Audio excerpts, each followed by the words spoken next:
Integration के बारे में ज़्यादा मुझे पता नहीं है, एक ही लेक्चर हुआ है, जितना समझ आया है उसके अकॉर्डिंगली बता देती हूँ, ठीक है। सबसे पहले हम आएंगे इंटीग्रेशन को हम इंडेफिनिट इंटीग्रेशन क्यों बोलते हैं। पहली बात तो इंटीग्रेशन को हम इंडेफिनिट इंटीग्रेशन भी बोलते हैं। अब क्यों बोलते हैं, सबसे पहले डिफ्रेंसिएशन, हमारे पास ये मैं डिफ्रेंसिएशन बता रही हूँ, ठीक है।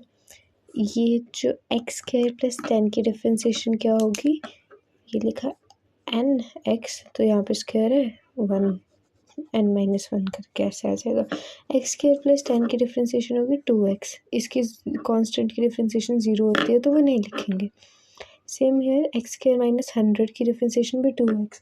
x² के साथ हम कोई भी कांस्टेंट ले लें, उन सब की डिफ्रेंसिएशन 2x ही आएगी।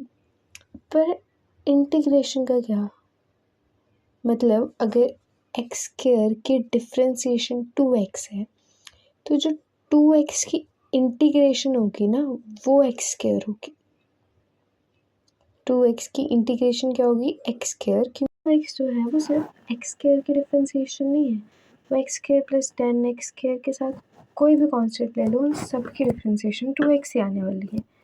पर जब हम इंटीग्रेशन करेंगे, इंटीग्रेशन इज उल्टा ऑफ डिफ्रेंसिएशन, तो हमें नहीं पता ना कि उसकी एग्जैक्ट डिफ्रेंसिएशन क्या होगी, x² होगा, x² के साथ कौन सा कॉन्सोनेंट, x² के साथ कौन सा कॉन्सोनेंट होगा। तो क्या लिख दिया, x² + c, the value of c is not definite, हमें नहीं पता कि कौन सा कॉन्सोनेंट है, वो फॉर्मूला नहीं बता रहा ना,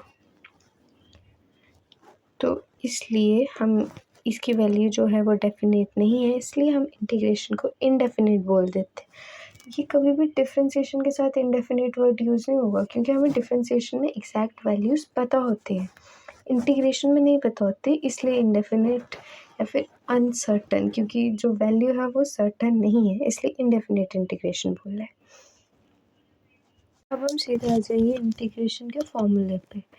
ये जो है ना, ये इंटीग्रेशन को रिप्रेजेंट करने का सिर्फ एक तरीका है, जैसे ये differentiation of x² + 10 with respect to x, इसे ऐसे पढ़ेंगे, जो d है वो डिफ्रेंसिएशन को रिप्रेजेंट करने का एक तरीका है ना, वैसे ही ये जो सिंबल है, मुझे नहीं पता क्या पढ़ते हैं इसे, ये जो सिंबल है ये इंटीग्रेशन को रिप्रेजेंट करने का तरीका है, और इससे क्या पढ़ते हैं वो सर ने नहीं बताया, अगर बताया होगा तो मैंने सुना नहीं होगा शायद।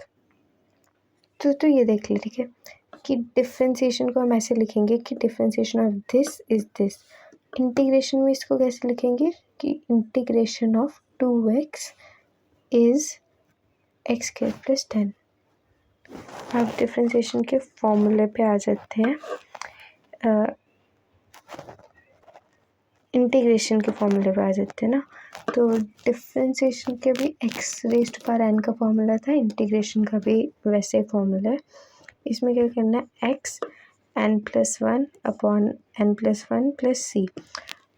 इसमें ये सिर्फ x⁴n का फॉर्मूला है ना, और भी फॉर्मूला है सिर्फ, जैसे log का, ax का, ex का, जितने भी फॉर्मूलाज होंगे सब में c लगना ही लगना है। तो अगर फॉर्मूला में c नहीं भी बोलो तो भी ये याद रखना है कि +c तो हर आंसर में देख लो, हर आंसर में +c आएगा ही आएगा, क्योंकि कॉन्सोनेंट कोई ना कोई आना ही आना है। अब सपोज इसमें क्या कॉन्सोनेंट हुआ, इसमें जो कॉन्सोनेंट है वो कॉन्सोनेंट ही 0 है ना, कॉन्सोनेंट की वैल्यू 0 भी हो सकती है, माइनस में कुछ भी हो सकती है, तो कॉन्सोनेंट हमने आंसर में लिखना ही लिखना है, इसलिए चाहे फॉर्मूला में ये नहीं भी याद रखना पर आंसर में ज़रूर रख लेना। तो इसके क्या है, x, उसमें n-1 होता था, इसमें n+1 अपॉन n+1 भी लिखना है, ठीक है। अब सबसे पहले हमें x की ही डिफ्रेंसिएशन करने को बोल दिया। x की डिफ्रेंसिएशन मतलब इसमें x की पावर क्या है, 1, फॉर्मूले में पुट की x 1 प्लस ये 1 है, ठीक है, 1+1 अपॉन में 1+1 इज 2 प्लस कॉन्सोनेंट वही आ गई x की पावर 2 अपॉन में 2 प्लस कॉन्सोनेंट, ये लिखे मैंने। बाकी ये खुद से ट्राई करने वाले क्वेश्चंस, हाँ ये वाला क्वेश्चन खुद से ट्राई करना है। इसमें x की पावर क्या है, 1/2, बस फॉर्मूले में पुट करनी है और आंसर आ जाएगा। फॉर्मूले में पुट करके आंसर चेक कर लेना, ये वाला आएगा, ठीक है। और ये मेरा खुद का आंसर गलत था, तो यह नेक्स्ट भी किया मैंने सॉल्व। अब 1/x की इंटीग्रेशन ये भी खुद ट्राई करना है। इसमें जो x की वैल्यू होगी, x की पावर होगी, वो हमारे पास आ जाएगी -2। इसमें भी खुद करना है, इसमें मैं x की पावर भी नहीं बता रही हूँ। ये वाला समझा देती हूँ, ये मेरा खुद का गलत था। इसमें हमें x की पावर क्या दिख रही है, 1/2 अपॉन में है तो -1/2। x की पावर क्या है इसमें, -1/2।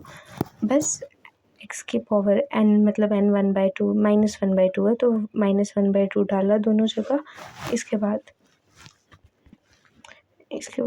एलसीएम लेना पड़ेगा क्योंकि इसमें -1/2 + 1 है। अच्छा नहीं लेना पड़ेगा, इसमें हमें सीधे 1 में से 1/2 को माइनस करना है, हाफ को 1 में से हाफ को माइनस करना है तो हाफ आ जाएगा। इसमें भी वही करना है, हाफ आ जाएगा प्लस कॉन्स्टेंट। अब इसको ऊपर ले जाएंगे ना, 2x हाफ। x की पावर हाफ मतलब x की पावर हाफ मतलब √x। तो ये इसका 2√x लिखा है, 2 ऑलरेडी था तो इसलिए इसका आंसर आ गया। प्लस कॉन्सोनेंट ज़रूर लगाना है, हर जगह लगाना ही लगाना है। अच्छा ये वाला ना फॉर्मूले से नहीं होगा क्वेश्चन, खुद ट्राई करने का कोई फ़ायदा ही नहीं है इसको। देख log x की डिफ्रेंसिएशन होती है 1/x, तो 1/x की इंटीग्रेशन भी क्या होगी, log x plus consonant is mandatory. ये खाली फॉर्मूला है और ये भी फॉर्मूला है, ये भी फॉर्मूला और ये भी फॉर्मूला है। वही cos x की क्या होगी, sin x plus c, sin x की क्या होगी, -cos x प्लस c। ये दो कंसेप्शन समझने वाले। और इससे पहले ये बेसिक इंटीग्रेशन सॉल्व करके आंसर चाहिए मुझे इनके। तो इंटीग्रेशन को ना ऐसे रिप्रेजेंट करते हैं, मैंने हर जगह एफ डाल दिए गलती से, ये एफ नहीं होगा, ये ना ऐसे इंटीग्रेशन है। अच्छा इसमें और इसमें डिफरेंस क्या है, ये हम कर रहे हैं वेरिएबल की डिफ्रेंसिएशन, इसमें हम कर रहे हैं सिर्फ कॉन्सोनेंट की, इसके साथ कोई वेरिएबल नहीं लगा हुआ ना। मतलब इसमें वेरिएबल के साथ कोफिशिएंट लगा ज़रूर है पर वेरिएबल की डिफ्रेंसिएशन हो रही है, इसमें कॉन्सोनेंट की डिफ्रेंसिएशन कर रहे हैं हम, ठीक है। अब कॉन्सोनेंट की 10 की डिफ्रेंसिएशन क्या होगी, 10 को बाहर लिखा, डिफ्रेंसिएशन ऑफ dx। अब देख इसके साथ कोई वेरिएबल नहीं है, मतलब इसके साथ वेरिएबल की पावर 0 है, वेरिएबल की पावर 0 = 1, आंसर तो यही आएगा। तो हम वेरिएबल की पावर 0 ले सकते हैं इसमें। अब फॉर्मूला लिखती हूँ, 1 minute. This is the formula. अब इसमें हम डालेंगे n की वैल्यू, वेरिएबल की वैल्यू क्या है, n की मतलब वेरिएबल की पावर क्या है, 0, n की वैल्यू 0 डालो, 0 + 1 और 0 + 1 वही आ जाएगा ना, x की पावर 1 अपॉन में 1, तो ना पावर 1 लिखते हैं ना ये 1 लिखते हैं। मतलब अगर कोई भी वेरिएबल नहीं है तो भी जो हम इंटीग्रेशन में लिखेंगे तब वेरिएबल ज़रूर लिखेंगे। कॉन्सोनेंट भी मैंडेटरी है, ये 10 था तो 10 यहाँ पर आ जाएगा। अगर ऐसे समझ नहीं आया ना, मैं एक डिफ्रेंसिएशन अगर समझ आ गया उसका कंसेप्ट देखती हूँ। अगर हमने इसकी डिफ्रेंसिएशन करनी है तो हम क्या लिखेंगे, सिर्फ 17। पर अगर हमें 17 से ये लाना है तो क्या करेंगे, मतलब अगर सिर्फ कॉन्सोनेंट दिया है ना हमें हर जगह, अगर कहीं भी कॉन्सोनेंट दिए तो उसके साथ हमें जो भी वेरिएबल, यहाँ पर तो x है, जो भी वेरिएबल दिया है इंटीग्रेशन में हम वो वेरिएबल लिखेंगे। प्लस हमें कॉन्सोनेंट नहीं पता हो सकता है, इसको देख के हम कॉन्सोनेंट नहीं बता सकते तो कॉन्सोनेंट सी लिख देंगे। इसमें भी यही करा है, 10 की डिफरेंस इंटीग्रेशन करने को बोला था, 10 की इंटीग्रेशन कैसे करी, 10 के साथ एक वेरिएबल लगा के प्लस कॉन्सोनेंट लिख दिया बस। उसमें हमने क्या करा था, वेरिएबल की एक पावर घटा रहे थे, इसमें हम वेरिएबल की एक पावर बढ़ाएंगे। देखना उसमें n-1 था फॉर्मूले में, इसमें n+1 है। मैंने ये वाला पार्ट तेरे को इंटीग्रेशन करके बताया कैसे होगी। 2 बाहर लिख लेंगे क्योंकि इनमें से जिसमें भी था ना, इनमें से किसी के पास भी कोफिशिएंट नहीं था। मैंने जितने भी लिए सारे कोफिशिएंट वाले दे दिए हैं। तो कोफिशिएंट को बाहर लिखा, इंटीग्रेशन ऑफ क्या किया, एक्स क्यूब की इंटीग्रेशन की। अब इसके बाद 1 मिनट, इसके बाद इंटीग्रेशन का फॉर्मूला लिखा, फॉर्मूले में वैल्यूज़ डाली। 3 था ना, n जो था यहाँ पर 3 है, तो n+1 4 आया, अपॉन में भी n+1 4 आया, तो इसको और इसको कट किया, ऐसे आंसर आ गया। वही अगर हमें इंटीग्रेशन 16 के करने को बोल दिया है, ये इंटीग्रेशन को रिप्रेजेंट करने का तरीका, इंटीग्रेशन किसके करने को बोलती है, 16 की। क्या लिखेंगे, 16 के आगे एक वेरिएबल प्लस सी। ये तो बस सिंपल सा कंसेप्ट था ना, जो ये वाला बता रही थी मैं तब से। ये मैंने क्यों किया, इसमें देख, जो आंसर में वेरिएबल के साथ एक पावर प्लस की आ जाएगी, ठीक है। तो यही था, अगर कोई भी वेरिएबल नहीं है तो जो आंसर में, इंटीग्रेशन के आंसर में एक वेरिएबल की पावर, एक वेरिएबल आ जाएगा। वही इसमें भी है, इसमें हमें कुछ भी नहीं दिया, इसमें हमें कोई वेरिएबल ही नहीं दिया है। कोई वेरिएबल नहीं दिया मतलब x की पावर 0 दी है, इस टाइप का दी है, x की पावर 0 दी है, तो ये है ना, 0 फॉर्मूले में डाली, हमारे पास ये आंसर आ गया। अगर कुछ भी नहीं दिया तो उसकी इंटीग्रेशन क्या होगी, x+c। अगर कोई सिंपल कॉन्सोनेंट दिया है तो क्या होगी, कॉन्सोनेंट के साथ वेरिएबल प्लस सी, सिंपल। सर ने ना इसका भी वो चेन रूल वाला करा दिया था कि अब इसे हम क्या पढ़ेंगे, साइन fx।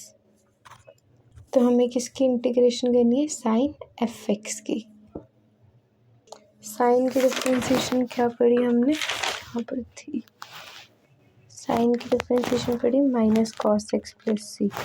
तो इसकी क्या हो जाएगी, हम डिफरेंशिएशन में इसको डिफरेंशिएशन ऑफ fx को मल्टीप्लाई करते थे, इसमें fx की डिफरेंशिएशन करनी है बट इंटीग्रेशन में डिवाइड करते हैं। हम डिफरेंशिएशन में इसको मल्टीप्लाई कर रहे थे, यहाँ पर डिवाइड कर देंगे। करनी है fx की डिफरेंशिएशन ही करनी है, इंटीग्रेशन नहीं करनी है fx की। तो बस फॉर्मूला लिखा, क्या करना है, fx की डिफरेंशिएशन से फॉर्मूले को डिवाइड कर देना है। माइनस कॉस x था, वही कॉस की जगह fx, और fx की भी डिफरेंशिएशन करनी है, उसको डिवाइड कर देना है, बस वही करा। प्लस कॉन्सोनेंट इज मैंडेटरी बोला है मैंने पहले भी। माइनस कॉस लिखा, fx लिखा। अब इसकी डिफरेंशिएशन क्या होगी, सिंपल है, 4, इसकी डिफरेंशिएशन लिख दी। इस पे ना इतना भी ध्यान नहीं दे, इसमें बस ये है कि इसमें हमेशा वेरिएबल की पावर 1 ही होगी। यहाँ 4x³ दे दिया तो उसका कम्प्लीटली डिफरेंट मेथड है, वो हमारे सिलेबस में नहीं है, वो नहीं पढ़ना। अब इसकी डिफरेंशिएशन खुद करनी है, ठीक है, इसकी भी डिफरेंशिएशन खुद करनी है। ये समझ शायद नहीं आ रहा होगा, मैं फिर से लिख देती हूँ। इसकी इंटीग्रेशन करनी है, इसकी सिंपली इसकी इंटीग्रेशन करनी है, ठीक है। नेक्स्ट इसकी भी कर सकते हैं, इसे क्या पढ़ेंगे, e की पावर e⁻fx पढ़ेंगे। तो e का फॉर्मूला ये है ना, तो बस e के फॉर्मूले में fx डालेंगे, अपॉन डिफरेंशिएशन ऑफ fx से डिवाइड कर देंगे, प्लस c तो आएगा, खुद करना खुद।